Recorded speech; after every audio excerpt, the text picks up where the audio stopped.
fighting scarves that they used in Esteli. Esteli's a small town in Nicaragua, so that the Somoza troops wouldn't know who they were. Then I gave these to Joe and Mick. We decided to call the record Sandinista to redress the lack of information that was in the papers. I never knew who the Sandinistas were or where Nicaragua was. The lyrics of Joe Strummer were like an atlas. They opened up the world to me and to other people who came from a kind of blank suburbia.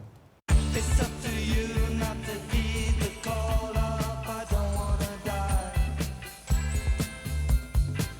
It's up to you not to heed the call up, I don't wanna kill. As soon as the people got hold of the idea that, all right, it's punk, we get it, we got it. And then when we started to play other things, you get a lot of abuse, especially in Britain. I mean, my favorite Clash record is Sandinista, and the whole concept of that record of people standing up for their brothers and sisters and not taking any shit. There's like the same ethos of punk rock. But they couldn't have been my favorite band of all time if every record hadn't grown and hadn't gotten better and hadn't changed. And it's the biggest inspiration for me with our band, with the Chili Peppers. I mean, because there's no point in carrying on if you don't have something new to say. Sandinista, the triple, for the price of one. We wanted it released for a low price, because we felt that records were generally overpriced. And that's when the record company Freak, they were quite happy to bury that one, I think. You learn a lot about life, getting shafted royally. And anyway, after Sandinista, I realised that I wanted Bernie back. I still think Bernie's a creative individual, and I was missing his inputs. It was a question of either Joe was going to leave or Bernie came back. So Bernie came back. With a vengeance. The Clashing was a rusty old wreck, and I had to grab it and do it up and put my engine in it, my updated engine. Yeah. Would you like to interview our manager while he's here? Catch him while he's hot. Bernie. Bernie. Leave him. Let him Sorry, that's Bernie Rose. Sorry about that. Come back.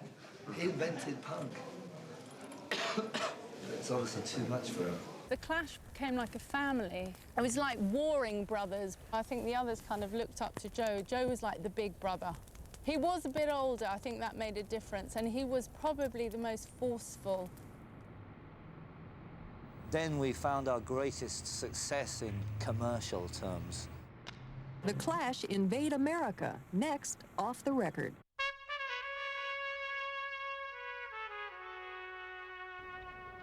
People still hate us in England for making it in America.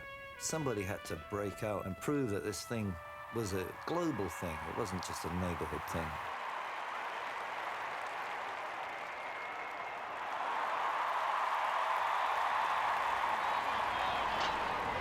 Only half the people could get in, and they started rioting in Times Square. And it was right across the States, the first time since Frank Sinatra that they had to close off Times Square. It's a madhouse there. It's crazy in there. The Bonds manager, Joel Heller, denied his club had done anything wrong. Well, no one, I cannot say that we overbooked. All over New York, you could hear our stuff coming out. There was a black mix of Mag 7.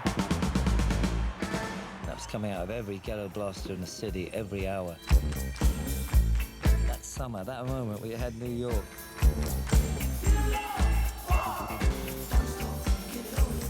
There was a romance that the Clash had with New York at that period in time. I remember bumping into a guy called Jack Checker, who was a cab driver, and he told me that they weren't like other rock stars who came to New York. Their limousine was Jack Checker's cab. Oh, he just wanted to see the city. He wanted to see Harlem. He wanted to see Brooklyn. He just wanted to see the people and interact with the people. Does this man deserve to be in jail?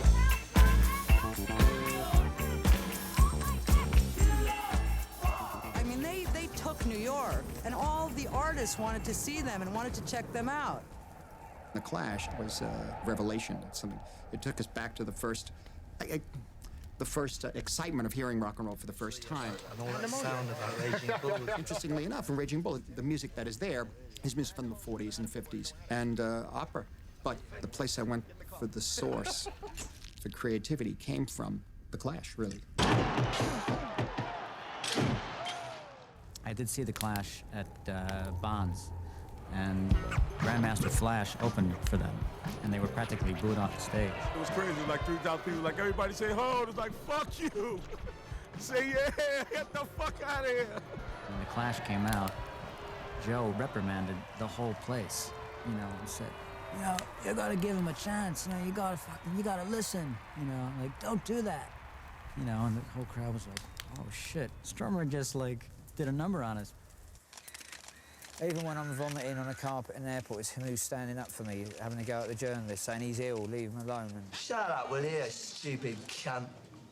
Oh, thanks very much about that. Yeah, that's what you deserve with that sort of crap. What do you think we are? Do you think this is 1976 and you're talking to the Sex Pistols? Piss off or I'll fucking piss all over you.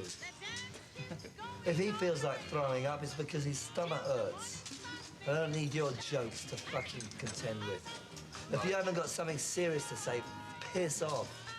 What is serious? Well, you tell me. How about life and death? Never mind who pukes on stinking carpets.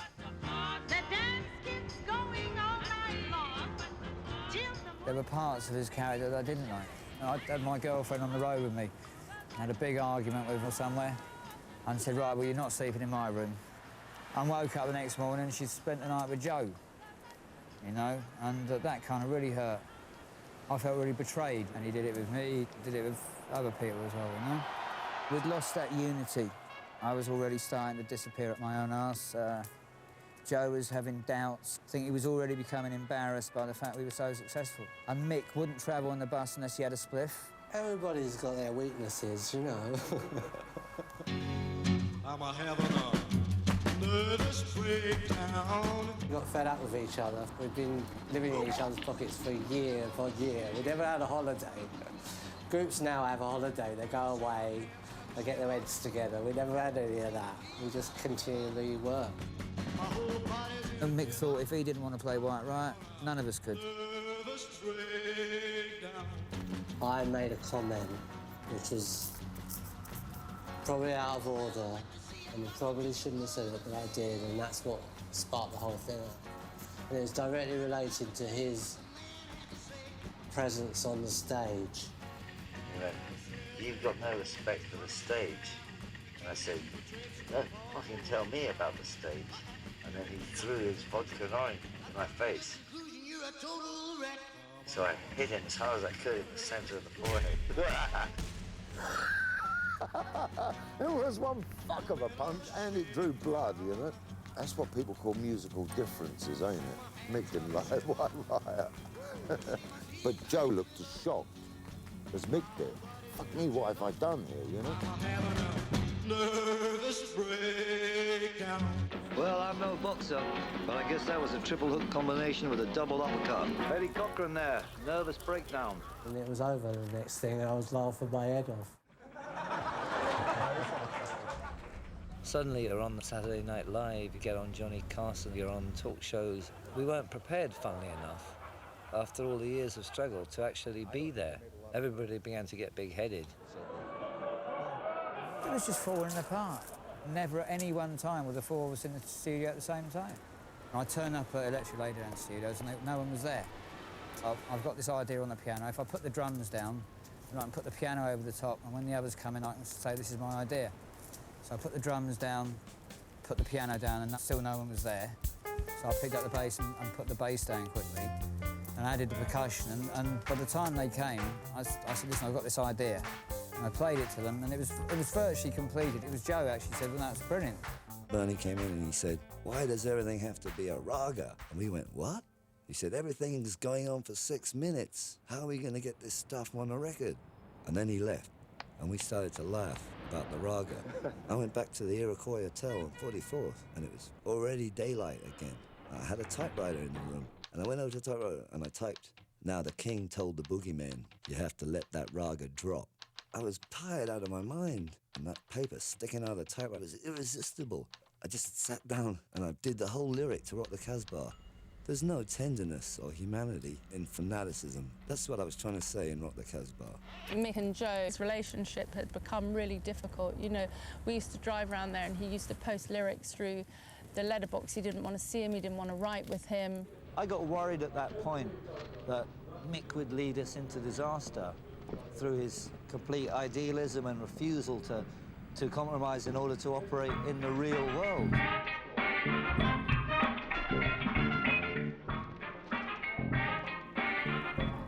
You know, Mick's an emotional guy, wears his heart on his sleeve, and quite often was the fall guy for things that Joe was actually responsible for. And Mick took a lot of undue flack, but that was Joe doing his Machiavellian manoeuvring number so that he wasn't the bad guy. But we're not very good at making life easy for ourselves. We never have been. We keep going because, like, we are the real McCoy. We're not going to just fold up and in a few weeks you wonder what all that was about. We're going to be here and continue and get harder and rougher than tough. Dreader than dread, you know. It was the eve of a tour. The tickets in the UK were not selling that well. So Bernie Rhodes said, look, you've got to disappear. I said, well, Bernie, if you really think I should disappear, I will. Where do you want me to disappear to? And he said, well, I don't know. Go to Austin, Texas. You know that fellow there, Joe Ely, the country singer? I said, OK, Bernie, I'll be seeing you. I took the boat train to Paris instead, and I thought it'd be a good joke if I never phoned Bernie at all.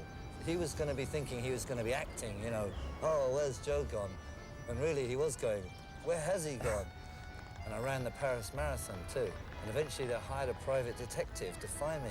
What is he up to, and what news is there of his whereabouts? Who can answer that? Cosmo? We don't know where he is, and we can't find him.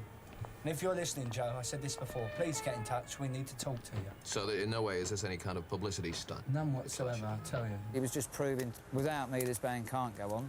And when he came back, it was either me or Topper.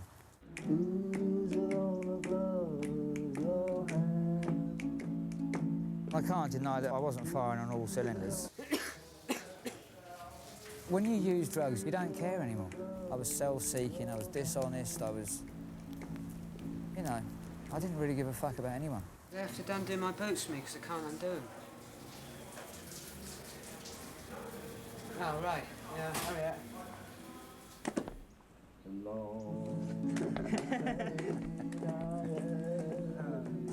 I gotta go sunbathing. You go sunbathing. Bye, Topper. Down the railway track. There wasn't a lot of choice, really. You can't have a band where the drummer is so out of it he can hardly play sometimes, and he's always late. I burst into tears, right? Mick was crying. Then Joe kind of softened. He said, listen, it's not the end. If you pull yourself together, we'll say you've been sacked for, you've got nervous exhaustion, and if you get yourself together by the time we come back, you've got the gig. I tried to stop, and about a week after they started the American tour, I think Joe got drunk, and he said, we had to get rid of Topper because he was a heroin addict. And overnight, you know what I mean, I was Topper from the Clash resting through nervous exhaustion to being sacked for being a junkie. And that's when I started injecting. While I was playing hooky, everybody had a row, and Topper just decided that he obviously didn't think I was ever coming back, and he decided to cut out. You know, we're playing with a guy called Terry Chimes, who played on our first album, and maybe we'll stick with him. I was living in a squat in Fulham with no windows, sleeping with my dog under the carpet. I'm seeing my song on a video with some other bloke playing in it.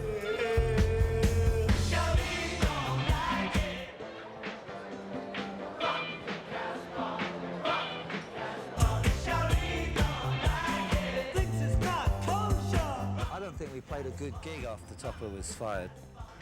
Rock the Casbah cracked the top 5 in America.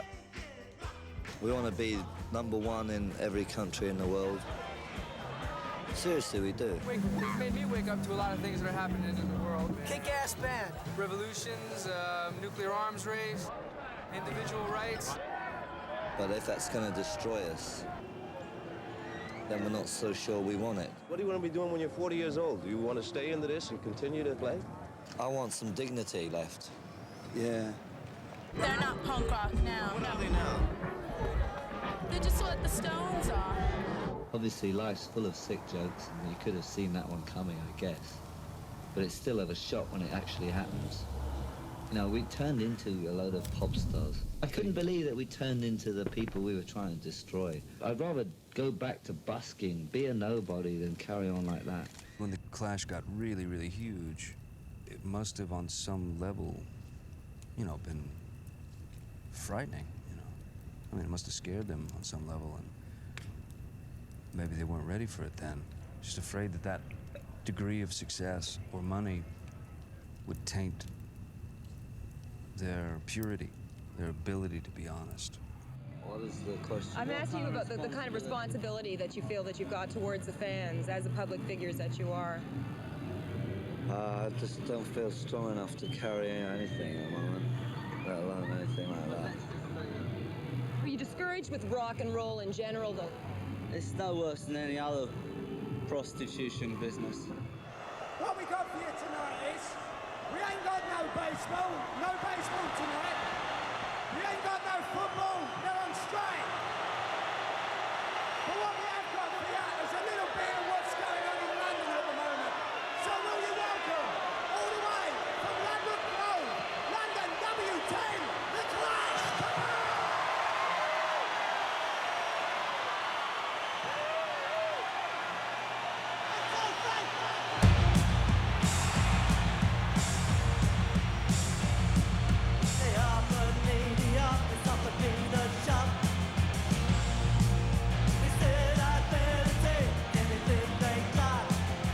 Standing there singing the songs while it got bigger and bigger towards the end, for some reason I began to feel worse and worse. It's something to do with what those songs are saying.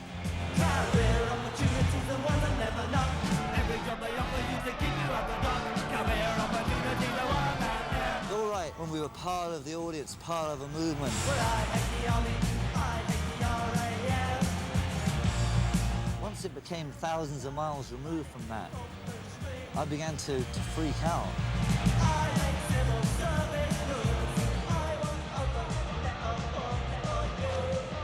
Mick was probably comfortable with success. Joe was uneasy with it, but didn't know why he was unhappy, and he was just a struggle inside him that couldn't ever be resolved. You know, he couldn't be happy because he wanted the band to be successful, but when it was successful, he wasn't comfortable, so there was nowhere to go. The thing that the Clash don't understand, and the thing that a lot of these bands don't understand, is that you can't take life so goddamn seriously, honey. You make, you buy, you die. That's the motto of America. You get born to buy it. And if there's anything going to be in the future, it's got to be from all parts of everything, not just one white way down the middle of the road. I need some hostility here, you know. Yeah, I need some feeling of some sort. Hey, we're all alive at the same time at once, you know. Should I stay or should I stay? Stay or should I go? If I go, there will be trouble. And if I stay, there will be trouble. So you got to let me know.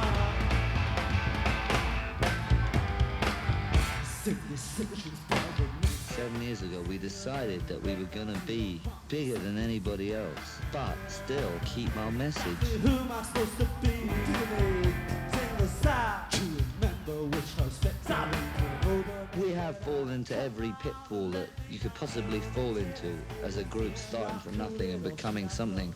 Probably invented a few new ones along the way. The success goes to your head pitfall, the ego trip pitfall. So you think you're geniuses, you become drug addicts, you make overindulgent records, you overdub the sound of ants biting through a wooden beam. All these things, we've gone through each and every damn one of them, and that's why we come out a depleted force. Should I stay or should I? Mick was pretty hard work to work with. He was in his prima donna phase. Bernie turned around to me and said, look, why don't we sling this guy out? And I figured it was a good idea because I don't like being bummed out. You know, when you go to work in a good mood and there's some guy always bumming out. We weren't about to make any music like that, so I thought, fuck it, why not? I think it was Joe who managed to muster up the courage to say that he didn't want to play with me anymore. And when somebody says that to you, you know, that I just packed my guitar up and just, well, hey, you know, okay, bye, and that was it. And I walked. And Bernie come running out after me with a check in his hand, you know, like a gold watch or something, you know, which added insult to the injury. But I took it anyway. It was right at the time of the carnival. It was awful, you know, walking around the carnival and then you might see someone and you're like trying to... I did everything. I grew a beard. I dyed my hair, you know, blonde for about 2 days. I was in complete traumatic shock. But then that's character building, you know, when those things happen to you. I hadn't understood that the manager suddenly wanted to become an artist. Bernie conned me to get rid of Mick, to lay the way open for him to step in. Stupidly, I allowed that to happen. It's my fault about the end, definitely. So he kind of thought, yeah, well, maybe Mick was the problem, like he thought Chopper was the problem, you know. He didn't maybe at that point think we're all the problem. I mean, he was a coward too. You know, there you go, I gotta say it. I mean, Joe, you know, he was a coward and didn't like confrontation. What pisses me off about The Clash is that this extraordinary band should still be here.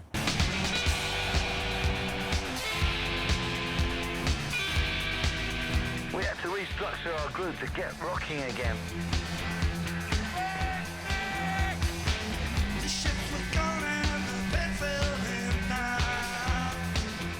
This is Pete Howard, the drummer, and Vince White guitar, and up top, Nick Shepherd guitar.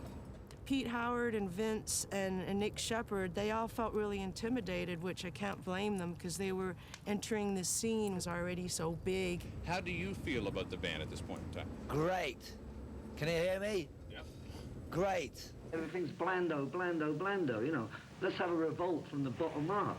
Drugs are over from this minute now. Anybody who takes a drug is a hippie, and hippies can shove off. Accountants and lawyers are writing the songs. Attorneys are playing the lead guitar solos.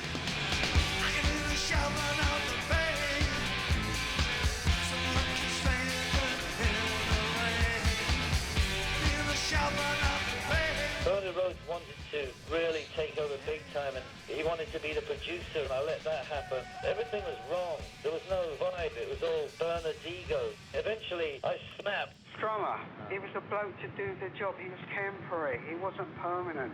And that was the end of it.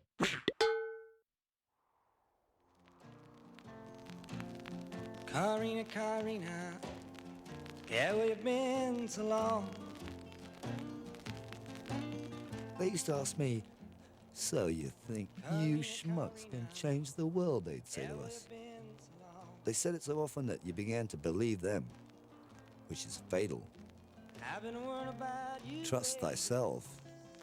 Baby, please come home. Joe came into Granada in 1984. He was looking for the Federico Garcia Lorca things. Quickly, the gossip spread in the city that this guy who is like a hippie, he's so dirty, he seems to be Joe Strummer. So I went to the bar and said, hey, are you Joe Strummer? He told me in Spanish, sí, hombre, ¿qué quieres beber? So, what do you want to drink? He told me that he felt so frustrated, so alone, so lonely.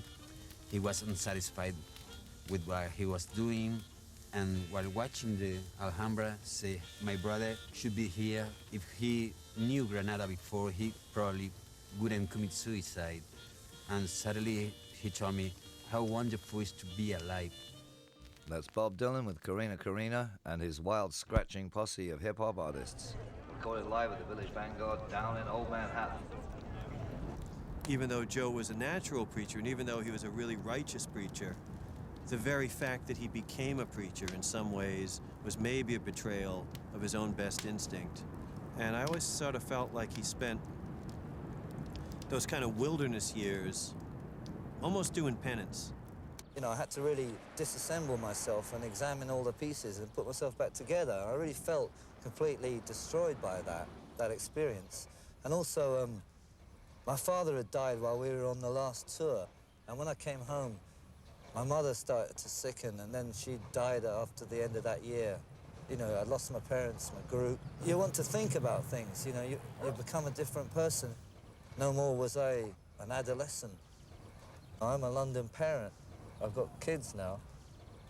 Joe had to really exercise the ghost of the Clash. It was a journey that he had to take through where he'd been, what he'd achieved, and his part in it all exploding.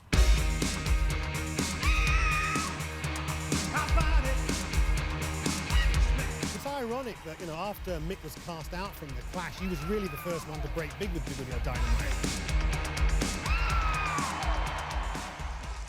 And Joe seemed to be spending his time doing a little bit of acting work and the odd soundtrack.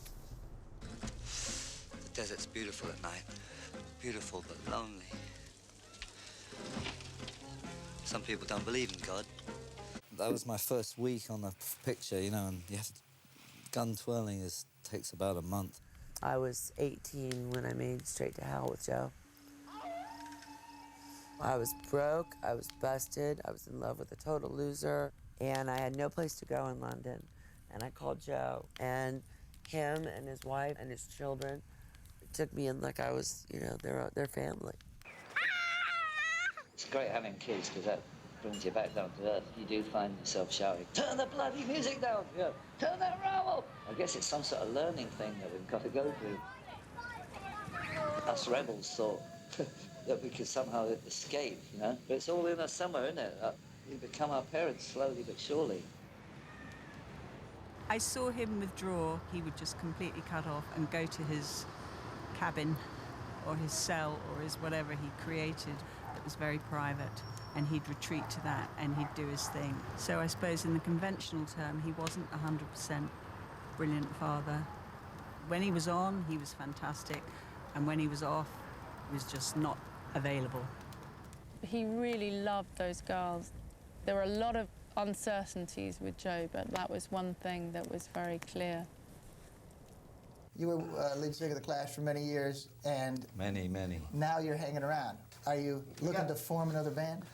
No, I'm kind of just doing a bit of music for film, but I'm not really looking at that as something to do long term. I'm more like trying to get my bearings. You know, it takes a while to recover from 10 years on the road with one group. You know, I can't seem to snap into it that quickly. I got a phone call from him, like, you know, Xander, we're up here in San Francisco, you know, at Russian Hill Studio, and I want you to come up and bring a Spanish guitar. You know, it was like, that was the message. That was my call to arms to be a part of that Walker soundtrack. I think Walker was one of the finest things that he ever did. He was really proud of that. No one's ever heard it, but don't mind. I am actually in it as an extra. I grew a beard and grew my hair really long. I used to run about wearing rags.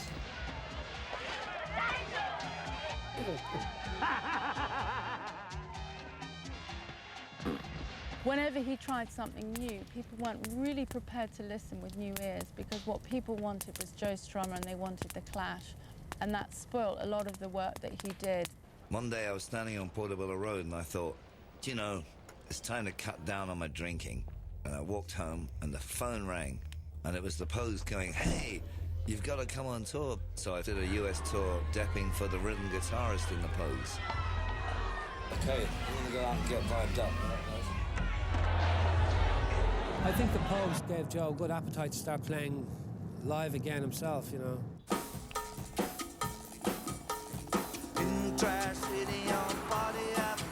I put together a nice little group for this permanent record film. I called it the Latino Rockabilly War. I wrote the music and then I went out for 3 nights looking in all the little clubs and bars and little underground scenes that are happening in Los Angeles. I just picked the musicians from watching them. I already knew Xander because he worked on Walker, but I picked the rest up from jazz clubs and Bohemian dives. In Trash City, that's Party Avenue. I got a girl from Kalamazoo. In Trash City on the transit line. I put you on hold, but you're looking fine. He was looking for a drummer in his band, And he said, I've got the guy. I said, who? He goes, Ramon Bajaranda. I said, is he good? He goes, I don't know, but his name's Ramon Bajaranda, man. He's got to be good. We got to hire him. Of course, he was not in the band, unfortunately. He hired my former drummer, Jack Irons, and he's a pretty phenomenal beat keeper. I thought that was pretty amazing because at the time Jack was in a mental institution, and so Joe was like, oh, that's okay, we'll get him a ride to and fro every day, and he'll come into the studio and he'll have a job and we'll make this record.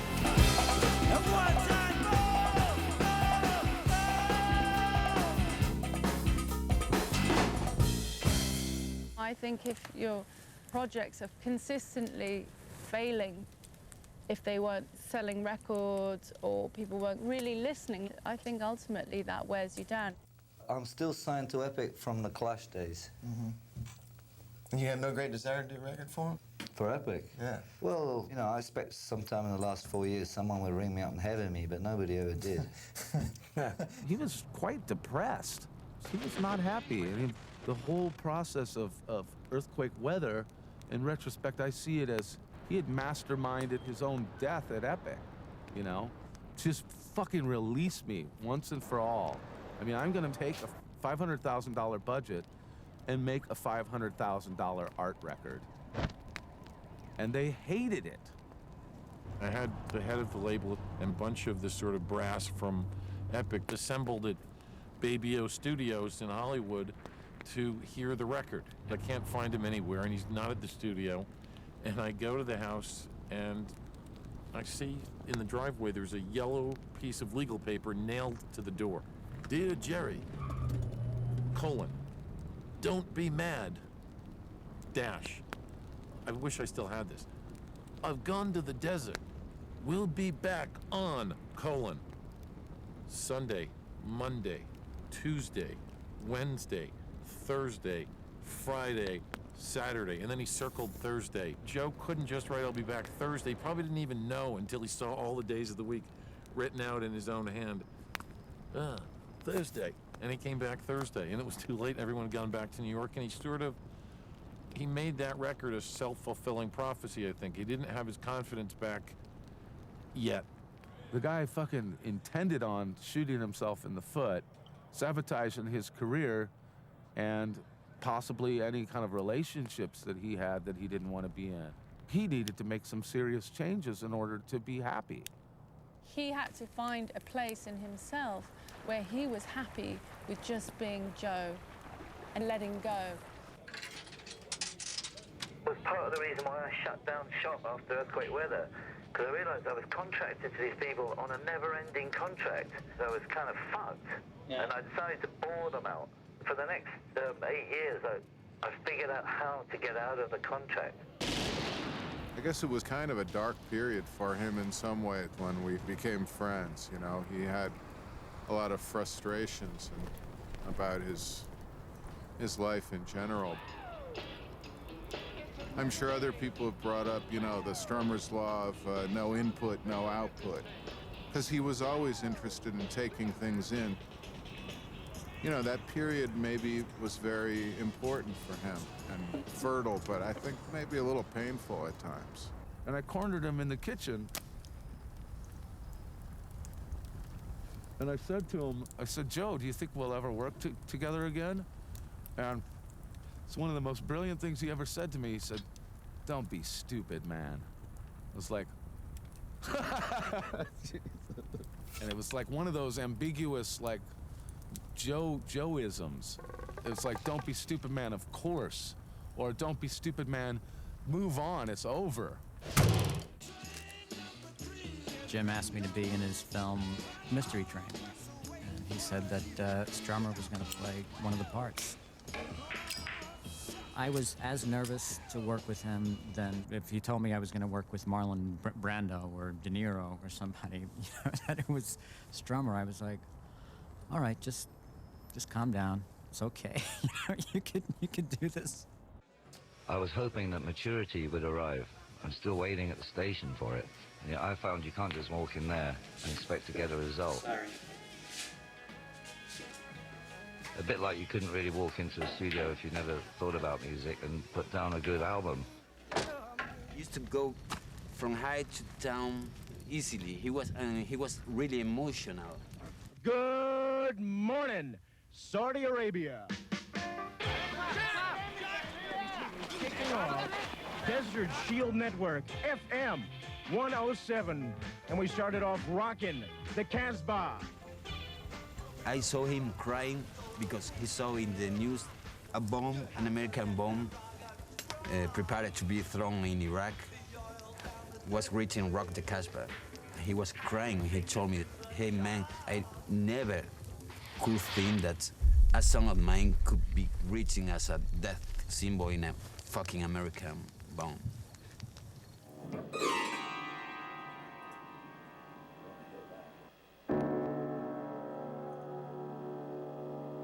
I used to call him Chief Thundercloud, because he was in a very dark space.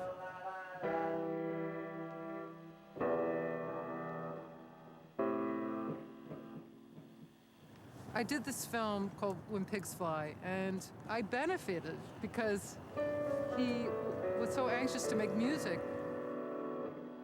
Way down in a working town, where the boys you might find some happy and some sad, but some drunk all around. If the breeze is blowing in from home, the door is shaking in the wind. Now that's when the boys will sing to the rose of Erin. He hadn't been in the studio for a very long time. And he kind of went nuts, and he gave me 9 hours of music in 4 days.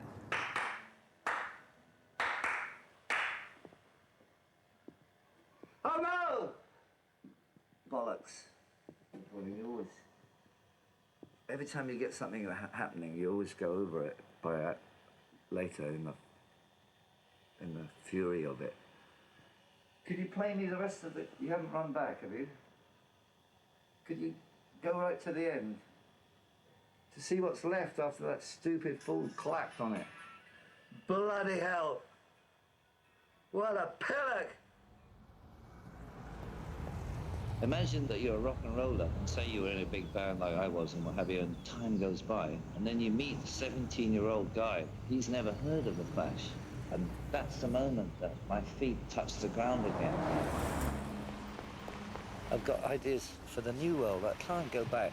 It's be like a living museum. No, I just want to get out there and do something new, and then you get your own energy from the newness of it. I think it says in the Bible, there's a time to dance to techno and a time not to.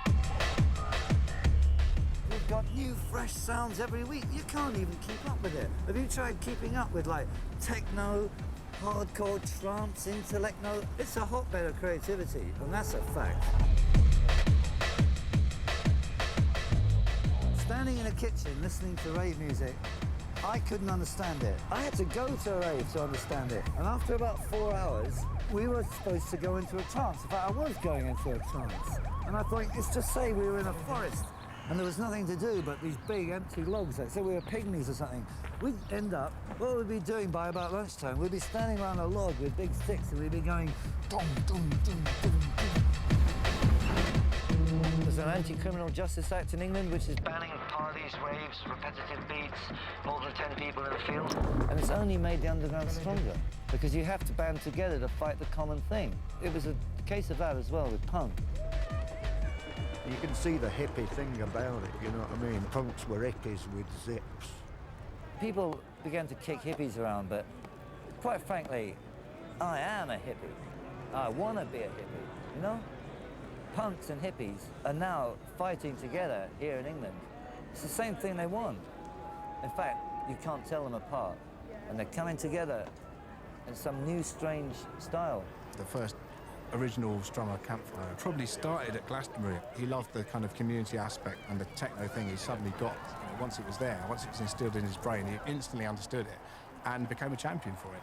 There's no better place to be on this whole island than right here, right now. I think this is some sort of gene memory. This is my theory. It's in our blood over here to have these kind of big meets. I bet you if we were standing here like maybe 2,000 years ago or whatever, you know, there'd be something like this going on.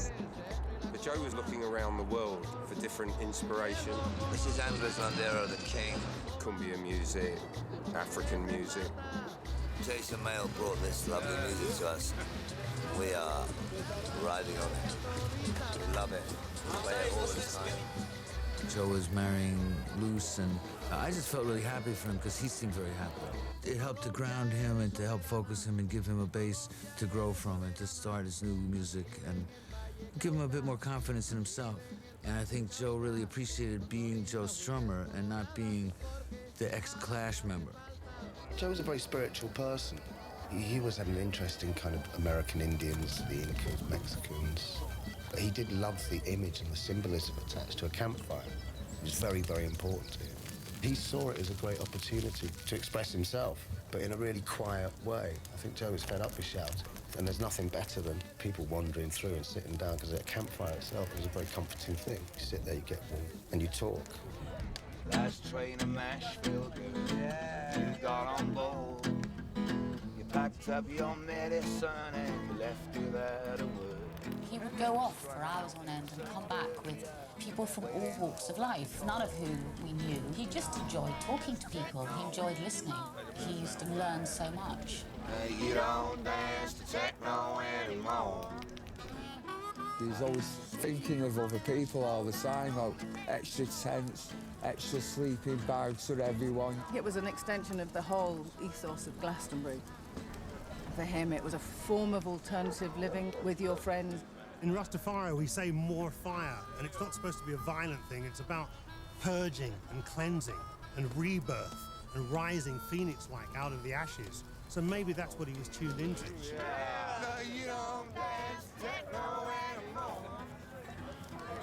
had a lot to teach about life in general and like the sort of the real world, not the perfect world. Well, Joe's campfire was utopian.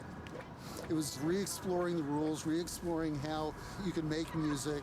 And it's like going back to the Druids. Yet the experience was pushing the envelope, trying to find something new. Well, we hadn't seen each other for nearly 25 years, and Joe bumped into my daughter, and he gave her a note, and it just said, "Nothing's changed. We're all old hippies at heart. Come and have a campfire." Campfires opened up the idea to Joe that he could form another band. It didn't have to be Clash-type music, that it could be an amalgamation of everything that he listened to. It gave him the confidence to think, hey, maybe I can find like-minded people to play with me. Joe challenged you and he provoked you. In fact, the last time I saw Joe, I had an argument with him because he was trying to tell me not to stop smoking. If you took cigarettes away from the 20th century, we wouldn't have any of the writers you go on about or anybody worships. This would not exist, and I want this acknowledged. In fact, I think non-smokers should be barred from buying any product that a smoker created. We spent a long time trying to get Joe back on the road. We're talking about 2 years here. I mean, it started off, we were trying to get him to reform the Clash, but he was really adamant that he wouldn't, that he would not go back out on the road again. If that was no toe tapper or no body shaker, boy, you need to see the Undertaker. That was Andres Landero, El Rey del Accordion. I had my daughter on my shoulders. I said, "What's going on?" And she said, "Ooh, Dad, there's a naked man dancing on the stage." So I said, "Let me see." So I threw her on the ground and stood on her recumbent body so I could see. And this is my first glimpse of Anthony Genn.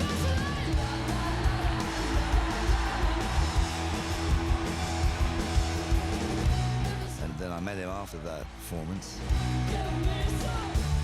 I was kind of drunkenly saying to him, "Come on, man, you're fucking Joe Strummer. Get up off your ass and make a fucking record. You know, we need you." I just didn't expect him to turn around and say, "Yeah, okay, I'll do it with you." If you leave it too long, there's a sort of magic moment when it's too late to come back. And I think I just got in before the door closed. Please welcome Joe Strummer and the Mescaleros. On a techno D-Day,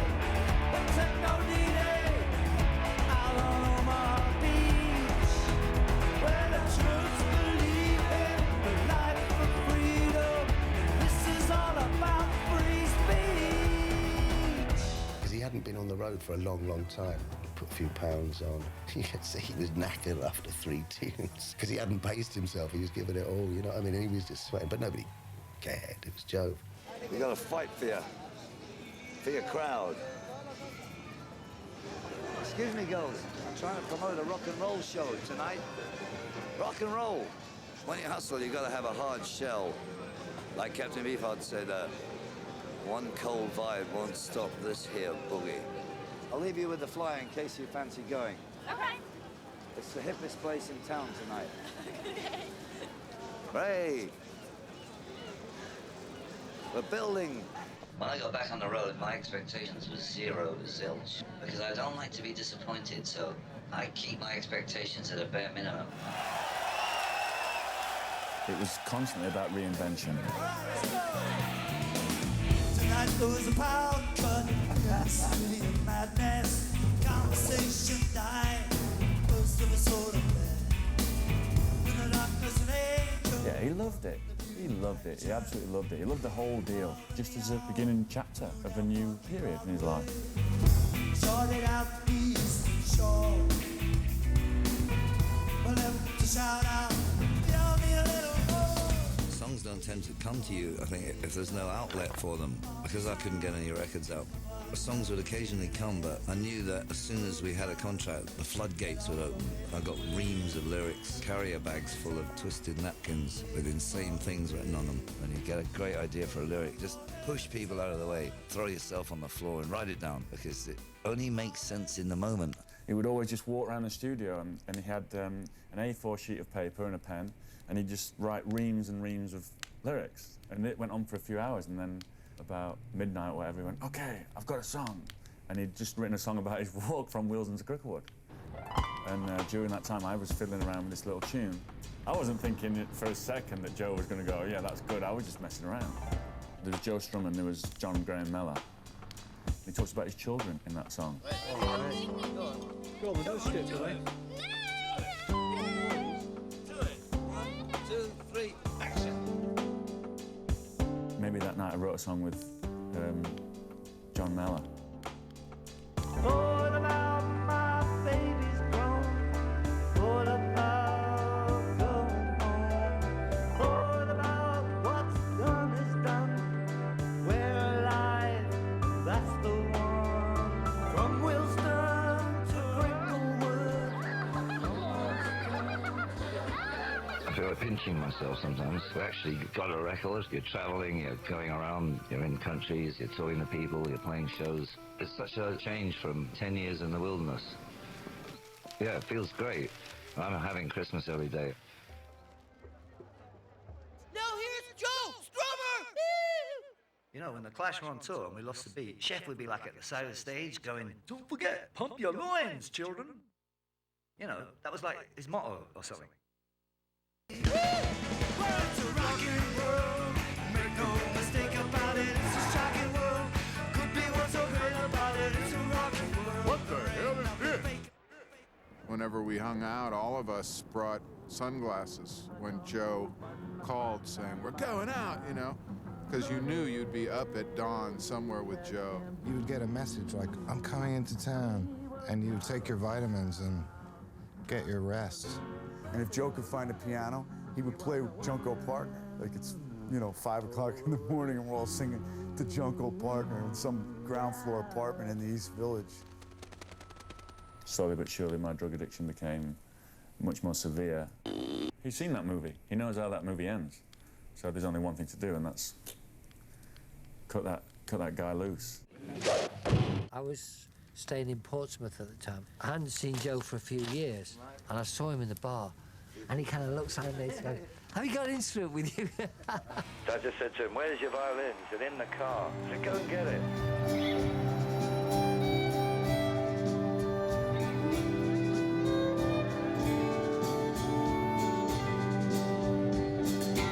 And then we did like virtually every gig after that. Which part of life do we find the truth? Is it the beginning, the middle, or the end? Or is it all quasi-truth? I approach everything in my life with a punk rock attitude. In fact, punk rock means exemplary manners to your fellow human being. I have a record program on the World Service. I just play records for half an hour. When I asked how many people are listening to the slot, they flicked through a book. They said 40 million. I said, are you kidding me? And he said, no, 40 million. Just brings the idea of the globe sharply into focus. Maybe that opened my eyes to hearing things that aren't in the complete Western music groove. I've always kept that going, finding strange records and trying to learn from them. So it's not to keep it too narrow, because if you keep it very narrow, it's going to kill the life in the music.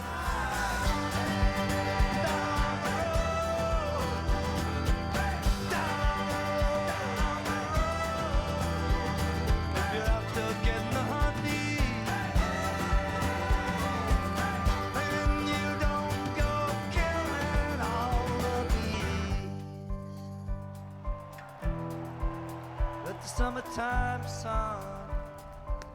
I saw Joe play it with the Mescaleros quite a bit. I remember it being just blissful. There wasn't anywhere else on the planet I could conceivably want to be.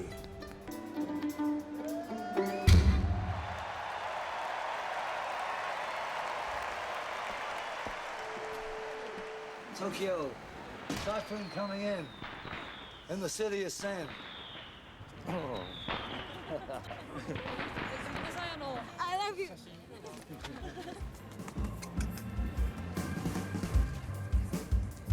I think he knew he had something else to do, and he hadn't found it. And then with the Mescaleros, he found what he wanted to do again. I think it was as important to him as the Clash. I don't have any message except don't forget you're alive, because sometimes when you walk around the city or when you yourself are in a bad mood, you can think, hey, wait a minute, we're alive. You know, we don't know what the next second will bring.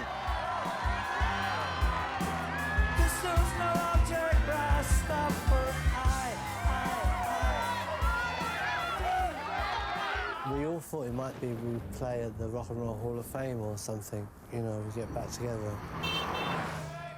But it wasn't to be that, it was something more appropriate in a way. The 2002 strike, we felt we deserved more money. And we didn't think we was being greedy, we was actually going for the average wage of that particular sector. We wasn't seeming to get our message across. Joe realised that there was more to our cause than what the papers and the government were saying. For Joe to come out and do such a gig for us was a great morale booster.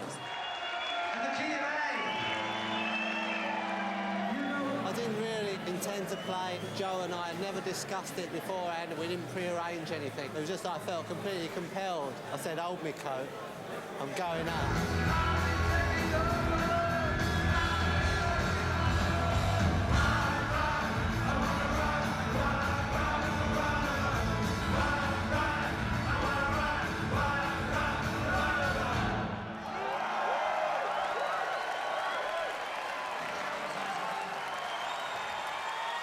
That was actually the first time that Mick and Joe had appeared on stage together since the breakup of the Clash.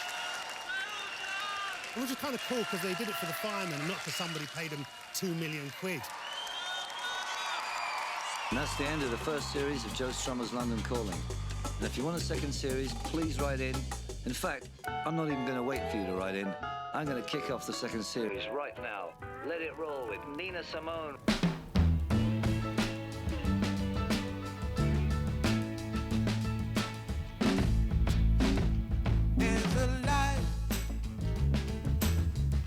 Certain kind of light, it's never shone on me.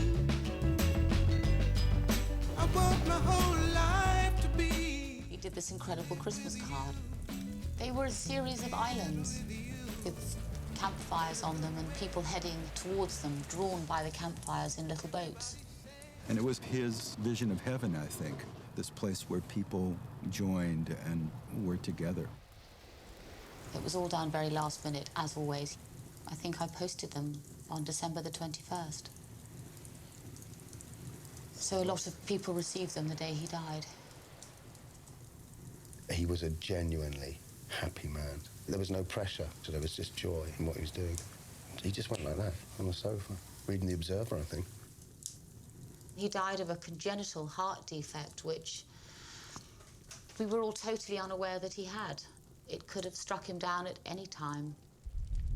None of those things can really last forever, and I think in a way, It's kind of greedy of people to expect it to last forever, because that's people like, that's their fire burning at extra strength for us, you know? And that's kind of a lot to ask of people, to burn like that. Tens of thousands of emails that came in were saying, Joe, thank you. You changed the way that I thought and felt about life.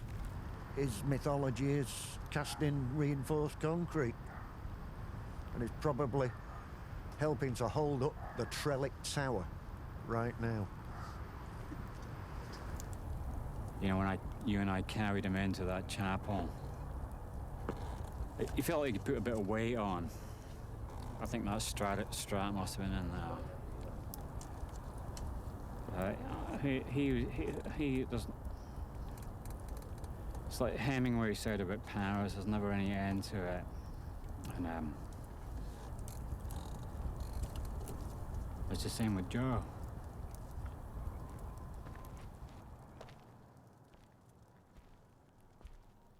And so now I like to say, people can change anything they want to.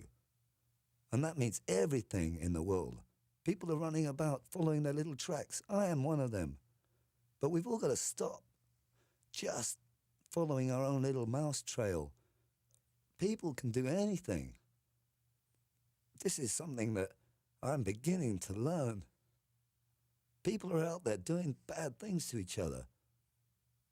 It's because they're being dehumanized. It's time to take the humanity back into the center of the ring and follow that for a time. Greed, it ain't going anywhere. They should have that in a big billboard across Times Square. Without people, you're nothing. That's my spiel.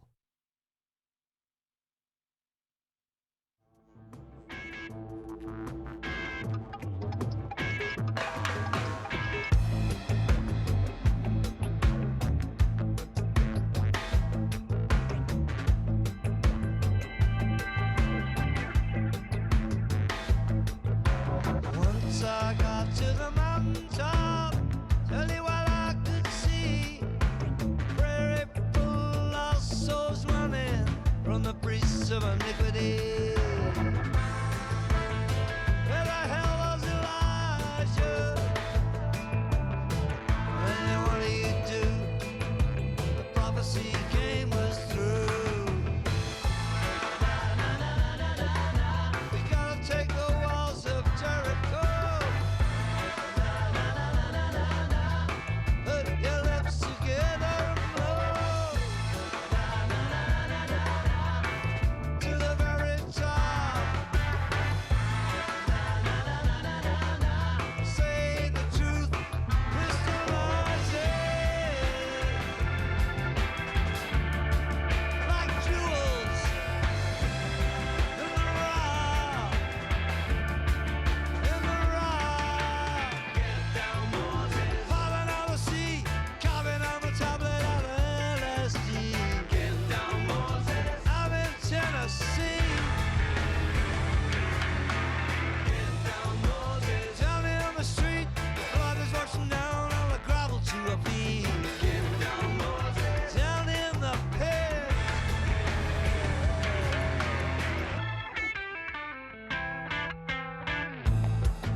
chuffing.